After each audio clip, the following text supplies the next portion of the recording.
Looking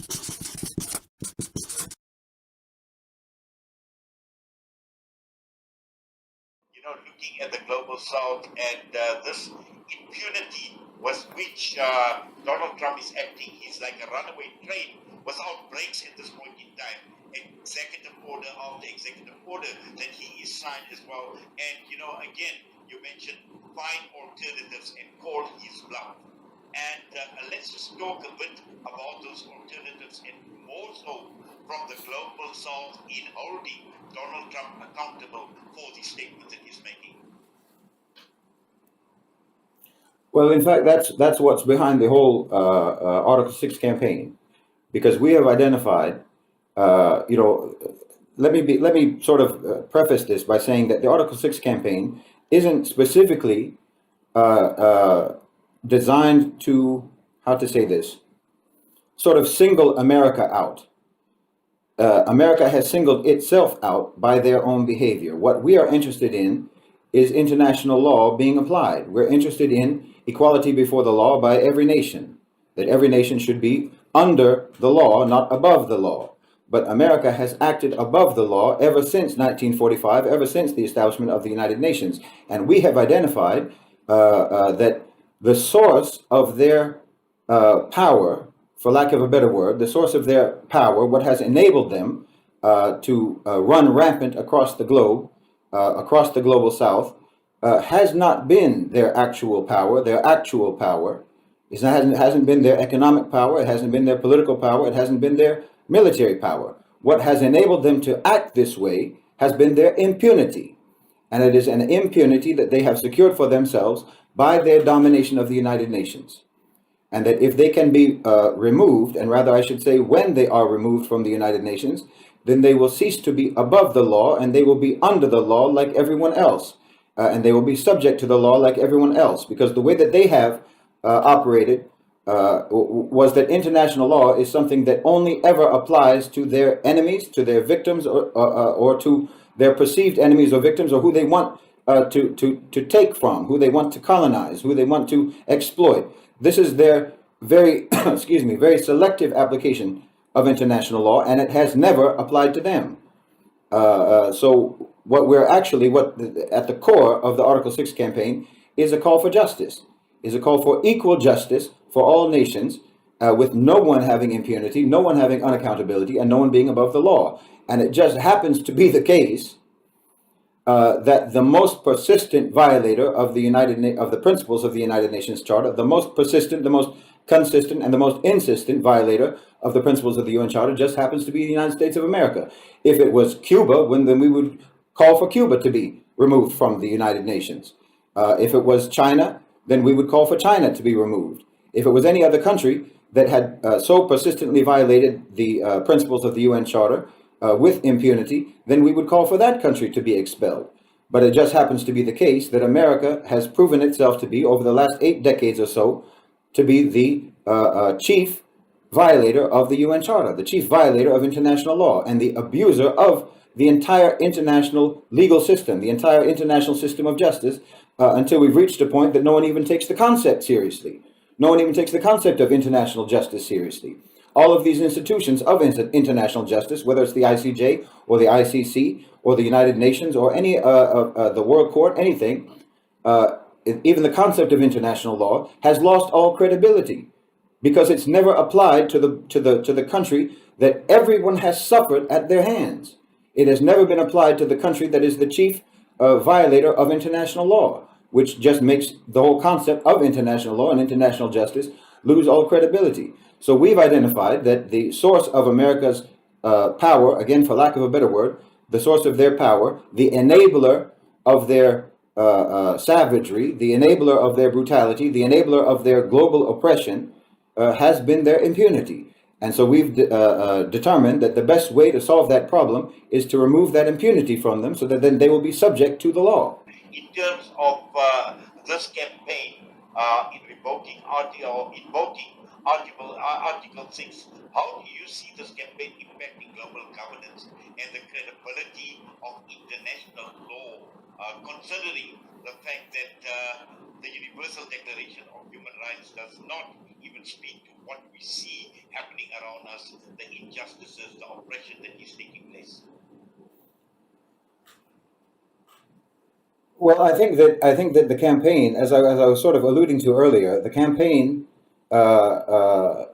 when successful, inshallah, will restore credibility to the concepts of international law and international justice, because the domination of the UN by the United States, the persistent violations of the United States, of the UN Charter and of international law, without consequences, without accountability, with full impunity, this has bankrupted the concept of international justice, and it has bankrupted those very precious documents like the Universal Declaration of Human Rights, which have never been applied to Western crimes.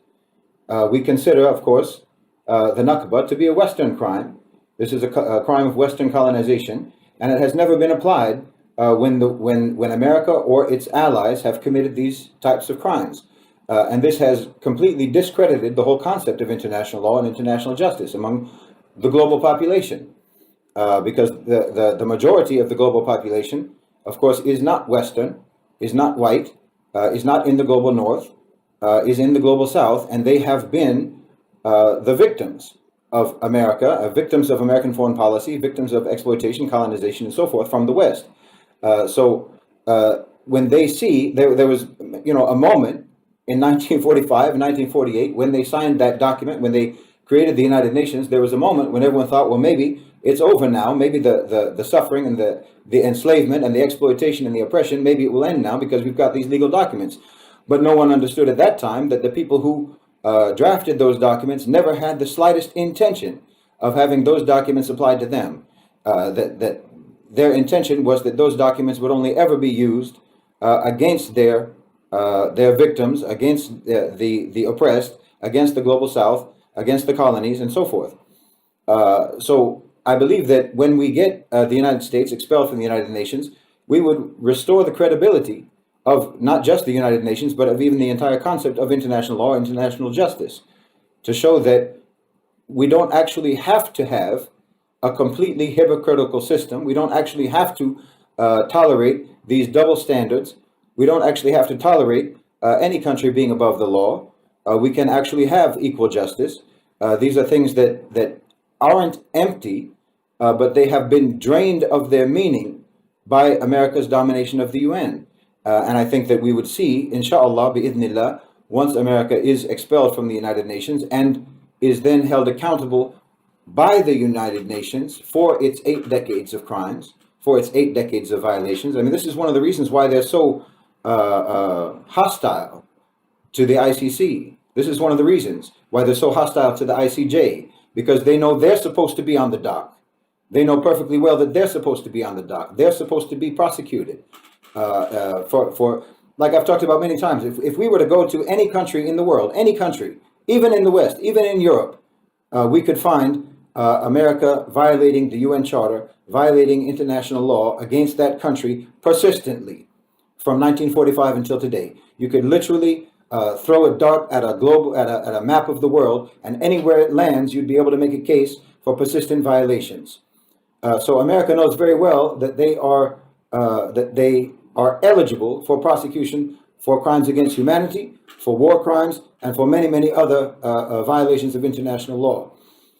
So the fact that we have all endured that for 8 decades without ever seeing any accountability, without ever seeing any consequences imposed upon the chief criminal, that has caused a great deal of pessimism, a great deal of cynicism, and a great deal. I mean, we see it all the time when we do live streams about the Article 6 campaign, and we get many comments from people who say the United Nations is worthless, international law doesn't matter, international law is a joke, the United Nations is a joke, America can never be removed from the United Nations, America is too powerful, it's too strong, and so on and so on and so on. This is what it's done to people psychologically. This is how it has affected people psychologically, and how demoralized people are with the concept of justice, with the concept of international justice, with the idea that the nations of the world can actually come together and run the affairs of this planet by consensus. But we see it happening in the General Assembly. We see all of the 193 countries in the world coming to a consensus on every issue. You hardly ever see any vote at the United Nations that goes 50-50, or where everybody in the General Assembly takes a different view. It always comes down to a consensus, and that consensus is consistently overruled by the United States. So there isn't actually, in reality, there's no reason to believe that international justice is a fraud. There's no reason to believe that it's a hoax. There's no reason to believe that it's impossible for there to be international law or for there to be justice globally. You have to identify the actual reason why we have not had that until now. And the reason that we haven't had that until now is that the United States has dominated all of the institutions that are charged with the enforcement of international law. So I think that once we get them removed, we will see a huge change in not only the practical application of international law and the practical enforcement of international law, but we will see a huge change in the sentiments of the population, where people will actually feel that justice actually is achievable. When they see America at the dock, when they see America suffering the consequences of their actions, suffering the consequences of their 8 decades of violations of the UN Charter, when they see justice actually being applied, that's when people can start to believe in justice again.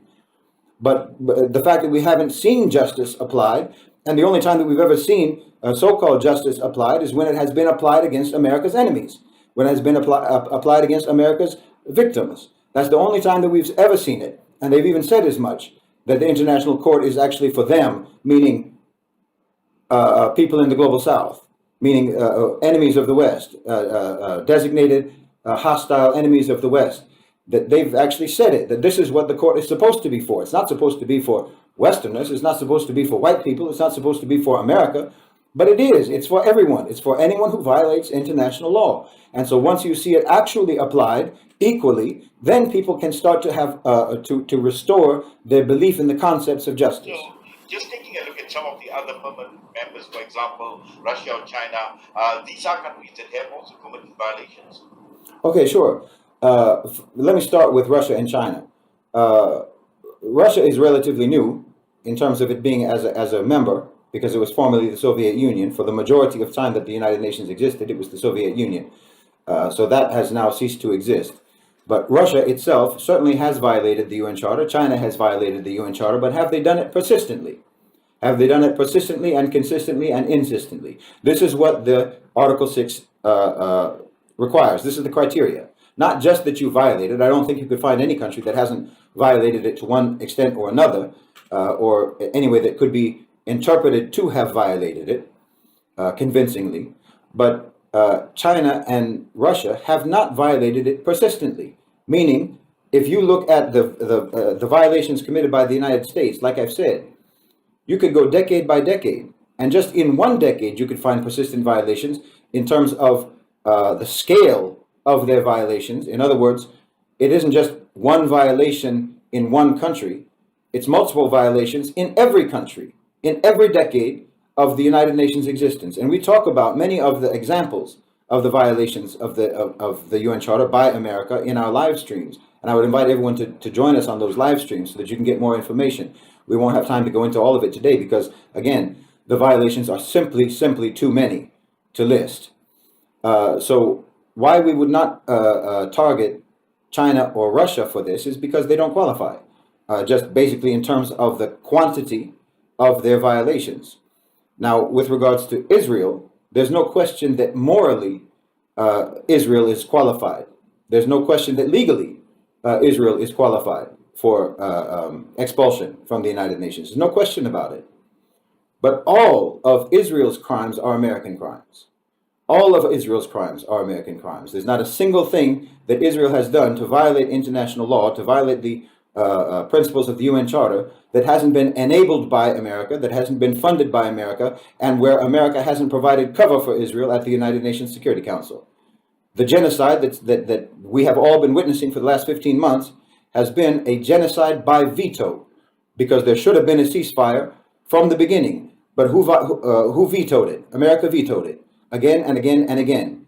All of Israel's crimes are America's crimes. If you solve the problem of American impunity and American global violence, you will already solve the problem of Israel. Now, that's just from a basic moral understanding, but from a practical strategic understanding, trying to expel Israel from the United Nations is a non-starter, strategically, practically speaking. It's not something that can happen for the same reason that you couldn't get a ceasefire, because America will veto it. If we try to expel Israel from the United Nations, America will veto it before we even get the paper submitted. So, practically speaking, it's not something that can be done. It's a non-starter. There's no question that legally they are eligible for expulsion. They should be expelled. Morally, there's no question about it. But practically speaking, it's unachievable. And furthermore, I would say that as I just said, all of their crimes fall at the feet of America. All of their crimes are in America's file. The file that will be that we will be presenting, inshallah, when a member state raises Article 6 to the UN Security Council, all of Israel's crimes, all of the file of Israel's crimes will be in America's file, because all of those crimes have been enabled by, have been funded by, have been armed by, and have had cover provided for them by the United States. Israel and America are one entity. Israel is nothing but America's policy in the Middle East, or anyway, that's what it has been, at least since the establishment of Israel, at least since the establishment of the United Nations. So you're solving the Israel problem by the removal of the United States, because then they won't have their big brother anymore at the Security Council to veto them, to veto any action taken against them, to hold them up above international law, because the global consensus has always been on the side of the Palestinians, meaning the global consensus has always been on the side of justice. And Israel is not capable of standing up against the entire global community. They're only able to do what they have been able to do because of American backing. So once America is expelled from the United Nations, then Israel will be subjected to international law, and they will have to comply.